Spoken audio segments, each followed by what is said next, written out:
Hello, I'm Larry Williamson, CEO of Agriculture for Life. In this edition of Nourishing Minds, we visit with Sean Thompson, manager of the Technology Access Center at Olds College. We're digging deeper into the concept of regenerative agriculture. Welcome. Thank you for taking the time to meet with us today. Yeah, thanks. So tell us, what is your position? What do you do as the manager of Technology Access Center at Olds College? What is your position all about? Sure. So manager here, the Technology Access Center for Livestock Production here at the college. It's basically the research extension arm of the college. It's focused specifically on livestock. So what we do, we serve as a resource for the industry. And what I mean by resource is we provide access to services and technology, as our name implies, but we also conduct research on behalf of clients, whether that's producers, whether that's research institutes, or whether that's SMEs in the industry. And that can be related to animal health, welfare, that can be related to production efficiencies or environmental sustainability. And examples could be animal trials here at the college and doing performance testing for individual producers. It can also be validating or helping to develop new technologies for innovators and entrepreneurs who want to get into the industry, whether they have an idea and just don't know how to apply it, or they have an application, but they just don't know where the next steps would be in commercialization or industry adoption. So we cover quite a broad ground, but focusing specifically on livestock, and within livestock, specifically beef, cattle, and sheep. Excellent. And so you mentioned environmental, and that's one of the areas that we've been chatting about is regenerative agriculture. We're hearing more and more about regenerative agriculture and wondering what it is. So from your perspective, Sean, you're working on the livestock side. What is regenerative agriculture? Yeah, great question. $1 million question. So I'll give you my take, and obviously there's several different definitions out there, but really it's a holistic management approach that focuses on improving or maintaining quality of crops or forages produced on a piece of land. To me, simple measurements to track progress would include health assessments, so looking at soil organic matter or soil nutrient levels, forage health assessments on the livestock side, so weed pressure, plant biodiversity, water riparian assessments, so not forgetting about the water, and just overall productivity. So for crops, that's yield; for forage, that's also yields, but also on pastures, that could be animal growth or grazing capacity. So I know the college has done a project around regenerative agriculture. I think you did it in 2019. Can you just give us an overview of what that was? What was the research that you had done at the college? So we inherited or were donated some land from a kind donor back in 2019. 2/4 of pasture land down by Carstairs. Great donation. Unfortunately, the land, it wasn't managed well in terms of productivity or new practices that would help to maintain or improve the health of the forages and soil. This land, typically the producer would put out 70 pairs of cattle in the spring and pick them up in the fall, and no rotational grazing, very minimal riparian management. And anyways, we picked up this land and it was very depleted in terms of productivity. And what the overall umbrella on this project covers is basically taking this land, taking regenerative ag practices, implementing them over the next, like I said, 5 to 10 years, and then tracking progress in terms of improvements. So 2019 was the first year that we had this land, and that encompassed a lot of benchmarking in terms of where the land is at before we started to implement these practices and start improving it. The land was comprised of existing cropland, existing hayland, and then some tame and native pasture. So quite a variety. Within this, we committed to turning this into livestock focus. So the cropland was them into forage or crop cocktails for extended fall grazing. And some of the initial easy low-hanging fruit practices we implemented were riparian zone management and exclusion fencing, so curvilinear fencing around quite an extensive meandering creek that runs through both quarters. And that has obvious benefits to reducing bank erosion, improving soil, water quality, and reducing contamination from animals entering the water, and just improving the overall, I guess, habitat area for wildlife on those creek beds and riparian areas. Within that too, like I said, the crop cocktail extended fall grazing, we have implemented that. That's something that just has benefits in terms of biodiversity of the plant species that we're planting, and that lends itself well to having the animals distribute the manure on the land themselves. Very natural, not that we're against synthetic fertilizers, we still use them, but using the manure that's there and using the animals to distribute it for us. 3 practices we're looking at are rest, so leaving the land to rest for a full season and see how that works in terms of letting plants go to seed and building up the biomass that way, versus burning, so doing a controlled burn, very reminiscent of what happens naturally or happened naturally in grasslands and the prairies. And then the third one is a very heavy grazing session followed by a rest period, and seeing how that affects the plant's growth in that one year, but then also the following year. So we're seeing this more and more, I guess, in the headlines, regenerative agriculture. So what was it? Was this land donated to Olds with the purpose of regenerative agriculture in mind, or was it sort of an assessment that says, you know what, this is maybe some land that we could do a project on? Was there yeah, definitely the latter. The land was donated to us, just as I said, a kind donation with really, to my understanding, no strings attached.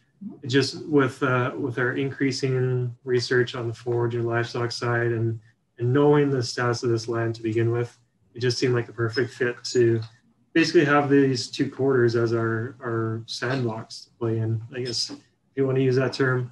And what I mean by sandbox, basically to start deploying some of these practices after we baselined the existing level of production, and just see where these practices take us. And at the same time, using this land as a demonstration tool, not only for the practices, but for other research that we're doing in terms of remote technologies and things like that, basically serve as this big resource for us to show the industry what's going on, implement some of these practices. Like you said, regenerative ag is nothing new, but some of the practices within it are, and just show them what is being done. Do we see a benefit? Let us do the return on investment for them before they start to adopt some of these technologies or practices. That's excellent. So talk a little bit about some of the challenges. So now you've got this, this piece of land and you're working through. What do you see are some of the challenges, if you will, around regenerative agriculture? Oh yeah, good question. With us, it's maybe a little bit different because we typically tie all these to either a demonstration or a research project. But I'd say the obvious ones are just at least on the livestock side, the initial investment. So something like for example, exclusion fence for a riparian area. Those are great, and once they're in, unless your creek or water body grows with the season, but or grows year to year. But there's that initial capital investment that needs to be done, and I think that's something that really, I don't know if it deters a lot of producers, or it's just something that they have to do piecemeal over years rather than all at once. And we're no different. That's something that we went through as well. Some of the other ones just comes down to what's getting to know the land and what's the best practice to implement based on what you know or what you learn from the land. And it's interesting because I asked you about challenges, but like you say, you're doing this from the research side, so you actually want challenges, right? I expect them. I don't want them, but I expect them. Yeah, it's part of the scientific discovery, right? Mm. That's why you're researching and you're testing. And you raised a good point, because when I drive from one end of Alberta to the other, I mean, the landscape changes, the soil changes, the growth changes, the weather changes. And so, I can imagine that this concept of regenerative agriculture that we're talking about here today, it is very, customized to where you are within a different region. So there's not going to be, there might be best practices overall, but I think everything is going to have to be really customized to the particular area, whether it's crop, whether it's livestock. Obviously that's going to make a big difference, but everything's a little specialized that way, I would think. It is, yeah, and even on our own 2 quarters. So the native pasture is quite decent soil organic carbon. When you compare that to the cropped, cultivated areas, obviously they have quite a bit lower. And then you compare that to the forage side, where they're doing producing hay. It's kind of intermediate. So even within those 2 quarters, you see quite a variation when it compares to that one measurement. Productivity, on the other hand, would be probably quite the opposite when you look at production on the crop versus the hay versus the native pasture. So it's just getting a sense of what's been there, baselining it, and then what we want to achieve based on our regenerative ag practices and what we're doing. And that's a really good point. I've had some conversations with different, whether they be producers or consumers, around the idea of regenerative agriculture. And to my understanding, there isn't a standard. There isn't a certification that says, here's a check mark. It's sort of a work in progress. We're getting towards maybe some, like you say, some benchmarks, something to build from. Is that about where we're at? Yeah, and there's so many definitions even in regenerative ag to have a standard. You need a consistent definition first. But yeah, it's I think there's some known practices that are I guess established and recognized as being under that umbrella, and there's also some new ones or even some old ones that maybe are considered by some but not by others, and the same with some of these new ones that are being practiced. So it's a good point, because we talked about sustainable agriculture, and I don't think anyone has a common definition for what sustainable agriculture is. So I think that that I can see we're moving. There's a lot of research, there's a lot of movement going into this direction, which is great for agriculture production and the environment and stewardship. Which you and I both know that farmers and ranchers have been stewards of the land since the day they were born and started. So it's how do we work together to then provide them and have them access to these tools and resources so that they can implement it. And you raised a good point, return on investment. That's, farming is a business. And so it all has to, to work together. So that's really interesting. So what's next? So what are some of the projects that you guys are working on or expanding in this area? Sure. I just want to go back on your last point. Okay. There. That's a good point. Just return on investment. What's stopping producers from doing some of these?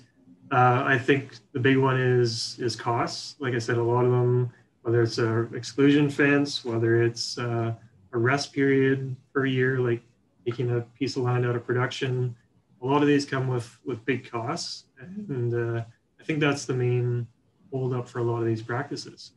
I think the other holdup would just be, like we just talked about, no standard definition. So anecdotal only goes so far, and coming up with even a plan. I would say there's more people in this field now that can advise very well on this, whether they're forage specialists or on the livestock side or ranchers, just through experience. But yeah, there's no, you can't just look into a book and say, get a consistent what's regenerative ag practices that I can adopt in my farm and how to do it. A lot of different books have a lot of different approaches. So I think between. Sorry, go ahead. Oh, I was going to say, yeah, go ahead, Sean. I was just going to say, yeah, between that and the cost, I think those are, and just maybe not seeing it in practice, like what we're trying to achieve here in a demonstration, and just not knowing. I think those are the main hurdles for producers actually adopting these on their own operations. Yeah, because, and I think that's a really important point, because a lot of, a lot of producers are, they're very innovative, and they will, they will take up these practices, but we talked about cost, and farmers are price takers, right? They're sort of getting what they're getting, and then it goes along. And so where, who and where do we expect to pick up the cost? So, if consumers are willing to pay a little bit more at the end or not, that has influence on production practices and what we put into place. So I always like to add that in too, because consumers are a part of the equation. And when they're looking at production practices and trying to understand them, and they, look, and if you're unfamiliar with agriculture, you might just think, well, why wouldn't everybody do this?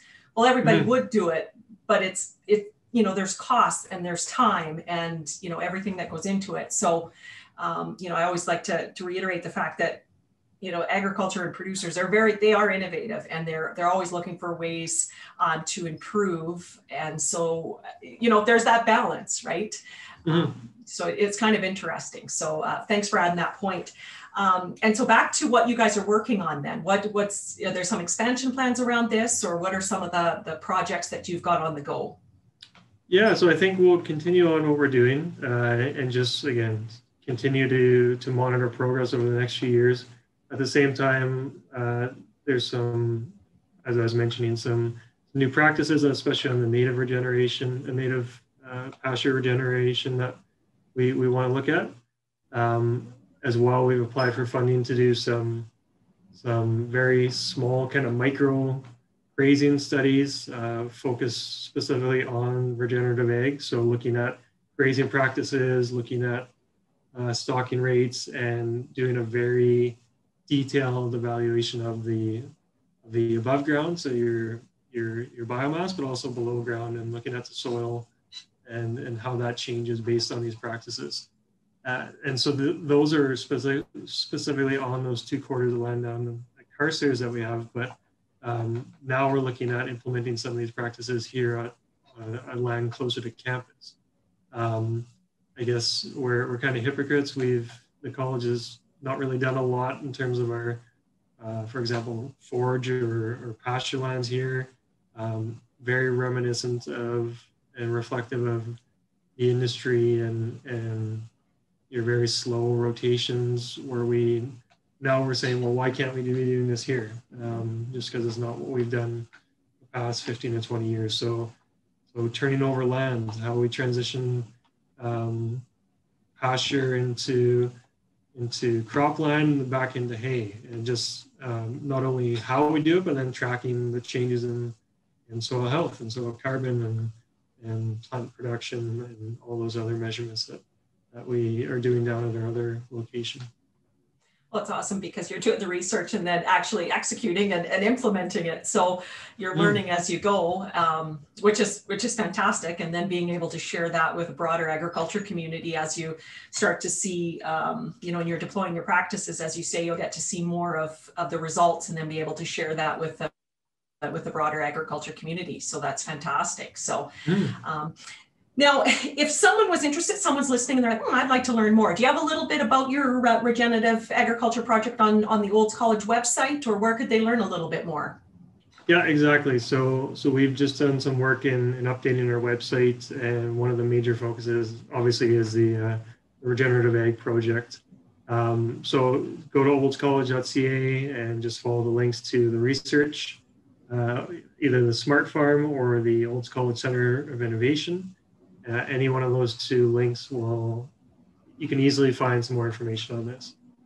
That's fantastic. And Sean, we thank you again for taking the time to meet with us today. And I'm sure we'll be back with more questions and to hear more about how it's going out on the farm. But for now, we do thank you and wish you the best the coming season. Sure, always happy to share.